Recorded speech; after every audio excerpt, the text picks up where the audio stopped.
الحمدللہ والصلاة والسلام علی رسول اللہ وعلی من والاه اما بعد اعوذ باللہ من الشیطان الرجیم بسم اللہ الرحمن الرحیم ولا تکونوا كالذین نسوا اللہ فانساهم انفسهم اولئک هم الفاسقون لا يستوی اصحاب النار واصحاب الجنہ اصحاب الجنة هم الفائزون۔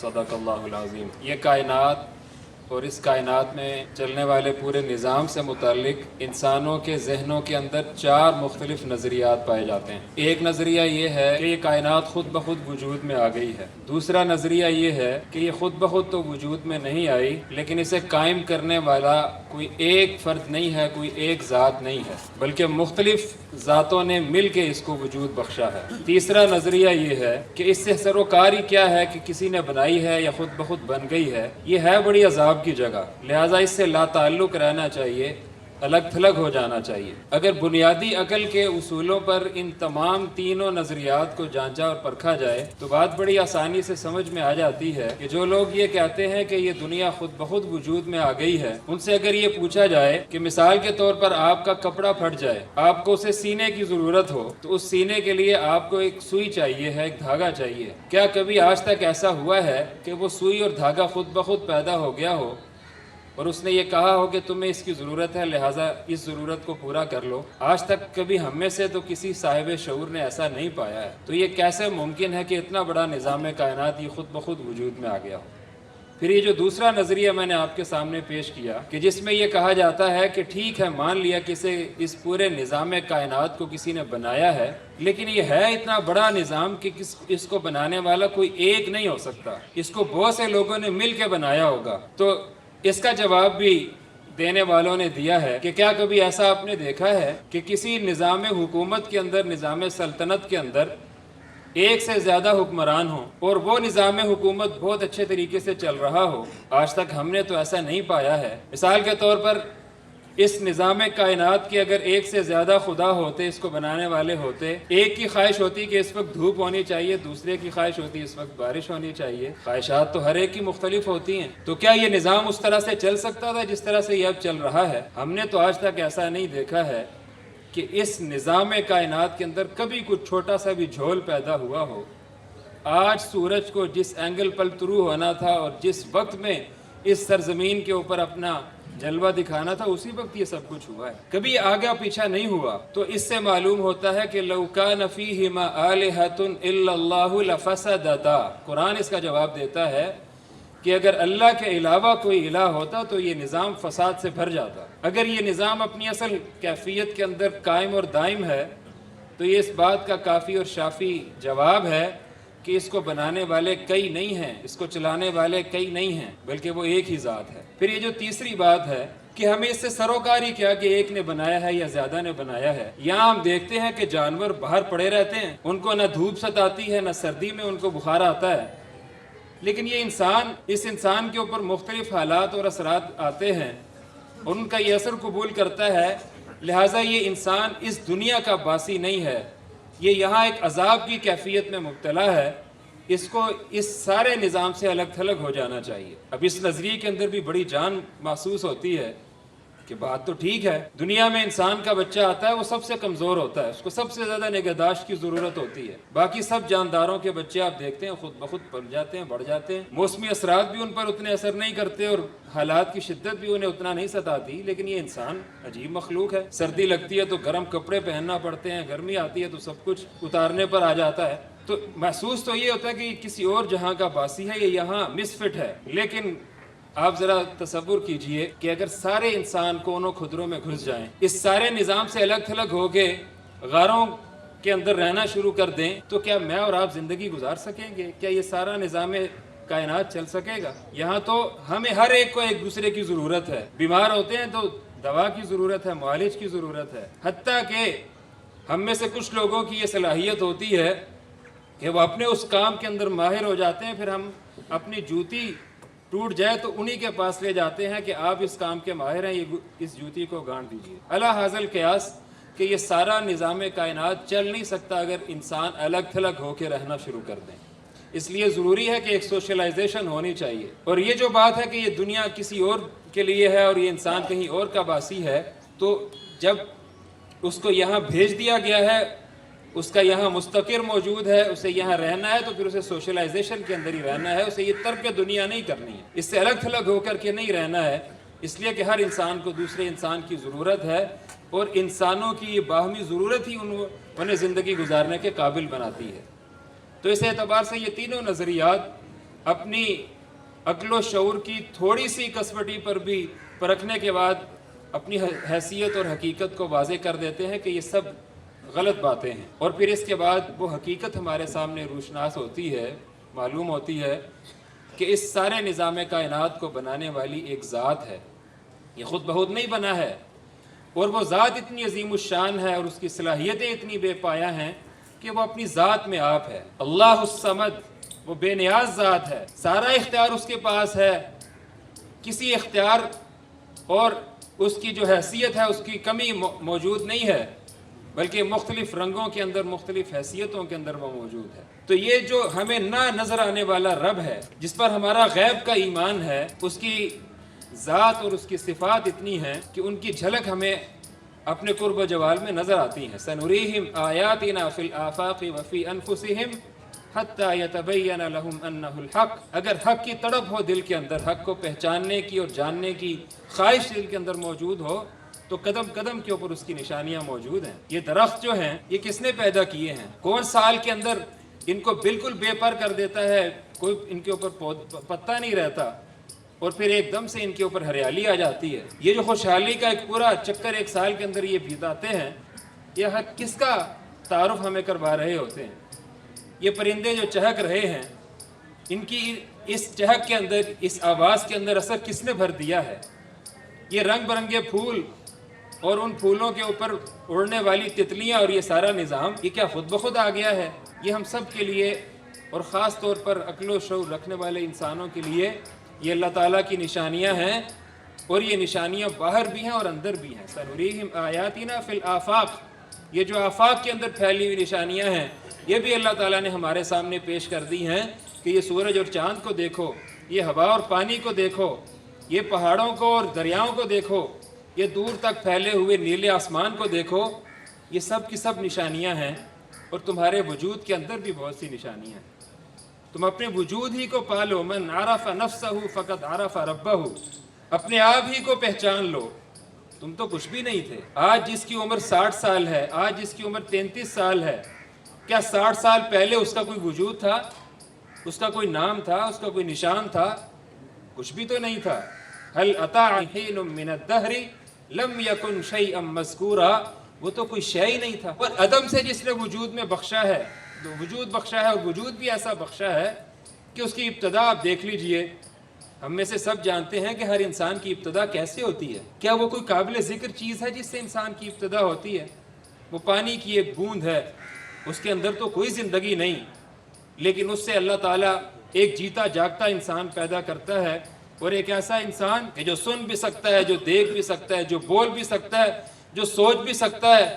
اور سوچتا ہے تو ایسا سوچتا ہے کہ آسمانوں پر کمندے ڈالتا ہے، اور وہ یہ سمجھتا ہے کہ میرے جیسا بھی کوئی ہے، میں کتنا بڑا ہوں، میں کتنا عظیم ہوں، میرے اندر کتنی صلاحیت ہے. لیکن پھر ایک وقت آتا ہے کہ وہ چارپائی سے لگ جاتا ہے، وجود موجود ہوتا ہے، لیکن وہ ہل بھی نہیں سکتا، وہ بول بھی نہیں سکتا، وہ کچھ کر بھی نہیں سکتا.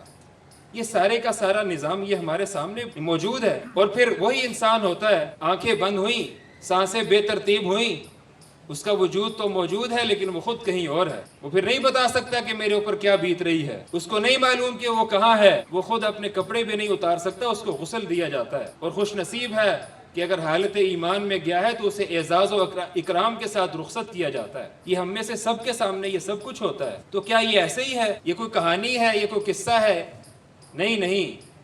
یہ اصل میں اپنے رب کو پانے کے لیے اور اپنے رب کا تعارف حاصل کرنے کے لیے الہی انتظام ہے. یہ اس نے خود انتظام کیا ہے، جس نے پیدا کیا ہے کہ یہ بکھری ہوئی نشانیاں ہیں، ان نشانیوں کو دیکھو گے تو مجھے پالو. لیکن اگر ہم نہ دیکھیں، ہماری آنکھیں بینا بھی ہوں، دیکھتی بھی ہوں، روشن بھی ہوں، لیکن ان کے سامنے یہ منظر نہ آتا ہو، تو پھر ہماری ان آنکھوں کا قصور ہے، ان مناظر کا قصور نہیں ہے۔ حضرات گرامی، یہ جو اپنے رب کو پانے کی بات ہے، حضرت ابو ہریرہ رضی اللہ تعالیٰ عنہ، ممکن ہے آپ میں سے کسی کی ملاقات ہوئی ہو کبھی ابو ہریرہ سے۔ یہ ابو ہریرہ وہ ہیں کہ جو بڑی دیر سے اسلام میں آئے تھے، اور اسلام میں آنے کے بعد پھر ان کی تڑپ یہ تھی کہ میں زیادہ سے زیادہ نبی اکرم صلی اللہ علیہ وسلم کے قریب رہوں اور ان سے زیادہ کچھ پالوں۔ آج ہمارا بھی حال یہ ہے کہ ہم میں سے کچھ لوگ تو اپنے دامن کو وسیع کرتے ہیں اور اللہ کے رسول کی رحمت کو اور ان کی تعلیمات کو پانے کی کوشش کرتے ہیں، لیکن بہرحال ہمارے دامن ہیں وہ تہی ہوتے ہیں، وہ کمزور ہوتے ہیں۔ تو حضرت ابو ہریرہ نبی اکرم صلی اللہ علیہ وسلم کی خدمت میں حاضر رہتے تھے، اکثر رہتے تھے، اور وہ خود کہتے ہیں کہ بعض اوقات میں غشی کھا کر کے گر پڑتا تھا، لوگ کہتے تھے کہ اس کے اوپر کوئی بیماری کا اثر ہے، لیکن واللہ کئی دن تک میرا پیٹ خالی ہوتا تھا، جس کی وجہ سے بھوک مجھے ستاتی تھی اور میں بے ہوش ہو کے گر پڑتا۔ وہ ابو ہریرہ جنہوں نے اس امت تک نبی اکرم صلی اللہ علیہ وسلم کی 5000 سے زیادہ احادیث پہنچائی ہیں، ہمارا سب کچھ ان پر قربان، ہم ان کے پاؤں کی خاک۔ وہ ارشاد فرماتے ہیں کہ اللہ رب العالمین قیامت کے دن اپنے بندے سے کہے گا کہ اے ابن آدم، میں اور آپ ابن آدم ہی ہیں نا، یہ ایک رشتہ تو ہم سب کا اکٹھا ہے۔ اللہ رب العالمین اس دن کہے گا کہ اے ابن آدم، میں بیمار ہوا تھا، تم مجھے پوچھنے ہی نہیں آئے۔ اب بندہ سوچ میں پڑ جائے گا کہ اے اللہ، تو بیمار ہوا تھا، تو کیسے بیمار ہو سکتا ہے؟ پھر اللہ رب العالمین ایک اور سوال بھی کرے گا کہ میں بھوکا تھا، تم نے مجھے کھانا ہی نہیں کھلایا۔ یا اللہ، تجھے بھوک لگتی ہے؟ ہمارا تو ایمان اور اعتقاد یہ ہے کہ تو ان ساری چیزوں سے مبرہ ہے۔ پھر اللہ کہے گا کہ میں پیاسا تھا، تم نے مجھے پانی بھی نہیں پلایا۔ اب پانی سے تو کوئی کمتر چیز نہیں ہوتی، تو نے مجھے پانی بھی نہیں پلایا، یا اللہ تو پیاسا تھا۔ تو حدیث کے الفاظ ہیں کہ اللہ رب العالمین کہے گا کہ میرا بندہ بیمار تھا، تم اگر اس کا حال پوچھنے جاتے تو تم مجھے وہاں پاتے۔ میرا فلاں بندہ بھوکا تھا، تم نے اس کو کھانا نہیں کھلایا تھا، تم اگر اس کے پیٹ کی آگ بجھاتے تو وہاں مجھے پاتے۔ میرا فلاں بندہ پیاسا تھا، اس کی پیاس کو دور کرنے کا تم انتظام کرتے تو مجھے پاتے۔ اے ابن آدم، اگر آخرت کے دن مجھ سے اور آپ سے یہ سوال کیے جائیں تو کیا ہمارے پاس اس کا جواب ہوگا؟ آج اس کا موقع موجود ہے کہ ہم اگر اپنے رب کو پانا چاہتے ہیں تو رب نے کہا ہے میری مخلوق کی خدمت میں لگ جاؤ تو میں تمہیں مل جاؤں گا۔ ظاہر ہے کہ نبی اکرم صلی اللہ علیہ وسلم کی حدیث ہے، اس سے بڑھ کر کیا بات ہو سکتی ہے، اور یہ صحیح مسلم کی حدیث ہے، اس کی صحت پر بھی کوئی کلام نہیں ہے۔ تو اس لیے یہ جو آج ہم جس جگہ موجود ہیں، اللہ تعالیٰ جزائے خیر دے سغرا نذیر صاحبہ کو، کہ جن کے نام سے یہ ایک بہت اچھا ادارہ یہاں قائم ہوا ہے، اور یہ جب تک قائم رہے گا تب تک خیر و برکت کا یہ سلسلہ قائم رہے گا۔ تو اگر ایک سغرا نذیر اس پورے شیر شاہ کالونی کو یہ سہولت فراہم کر سکتی ہیں تو ہم میں سے تو سب کے اندر کچھ نہ کچھ خیر کا جذبہ موجود ہے، اللہ تعالیٰ نے یہ خیر کا جذبہ رکھا ہے۔ تو اس لیے آج اس تقریب کے اندر ہم میں سے ہر ایک کو یہ عہد کرنا چاہیے کہ ہم اپنے رب کے سامنے جائیں گے تو ہمارا رب خوش ہوگا کہ ہم لوگوں کو کھانا کھلانے والے تھے، ہم لوگوں کا بوجھ اٹھانے والے تھے، ہم لوگوں کے لیے سہولتیں پیدا کرنے والے تھے، اور کچھ نہیں تو مسکراتے چہرے سے لوگوں سے ملنے والے تھے۔ اس لیے کہ یہ بھی صدقہ ہے، اور ان سارے صدقات کا حاصل کیا ہے کہ جو قرآن کریم میں وہ بندے کہتے ہیں کہ انما نطعمکم لوجہ اللہ لا نرید منکم جزاء ولا شکورا، ہم یہ جو مسکینوں کو کھانا کھلاتے ہیں، یہ جو قیدیوں کو قید سے چھڑاتے ہیں، یہ جو لوگوں کے کام آتے ہیں، تو اس سے مقصود ہمارا یہ ہے کہ ہمارا رب ہم سے راضی ہو جائے۔ اگر رب ہی راضی نہ ہوا، اگر ہم نے دنیا کو دکھانے کے لیے یہ سب کچھ کیا، اگر ہم نے محض بورڈ لگوانے کے لیے اور واہ کروانے کے لیے یہ ساری سرگرمیاں کی، تو یہ رب بڑا بے نیاز ہے۔ اس رب کو کوئی حاجت نہیں ہے کہ ساری عمر اس کے سامنے سجدے کر کے جایا جائے اور داد و دہش کے دریا لٹا کر کے اس کے سامنے جایا جائے، وہ تو بے نیاز ہے۔ اس کے پاس تو وہ کچھ ہے کہ یہ ساری کی ساری دنیا بھی اس وسیع و عریض سمندر میں سے ایک سوئی کو ڈبو کر کے نکالیں اور جو پانی اس کے ساتھ لگ جاتا ہے اس سے بھی کم تر حیثیت ہے ساری دنیا۔ اس رب کے ساتھ معاملہ ہے، لہٰذا اگر وہ رب ہم سے راضی نہ ہوا اور یہ ساری کی ساری ہماری یہ ساری جو کوششیں اور کاوشیں ہیں وہ یہی رہ گئی اور یہی نام و نمود ہو گیا، یہی یہ سب کچھ ہمیں دے دلا کے فارغ کر دیا گیا، تو پھر اس سے بڑھ کر کوئی محرومی نہیں ہوگی۔ تو اس لیے خدا شناسی کا پہلا باب یہ ہے کہ وہ بے نیاز ذات ہے، وہ واحد و یکتا ذات ہے، اور وہ سارے اختیارات کی مالک ذات ہے، اس لیے اس کے ساتھ جڑا جائے۔ اور وہ کیسے ملتا ہے؟ وہ اپنی مخلوق کی خدمت سے ملتا ہے۔ الخلق و عیال اللہ، یہ مخلوق اللہ کا کنبہ ہے، اس کنبے کے ساتھ جو محبت کرے گا گویا یہ اللہ رب العالمین کے ساتھ محبت ہوگی.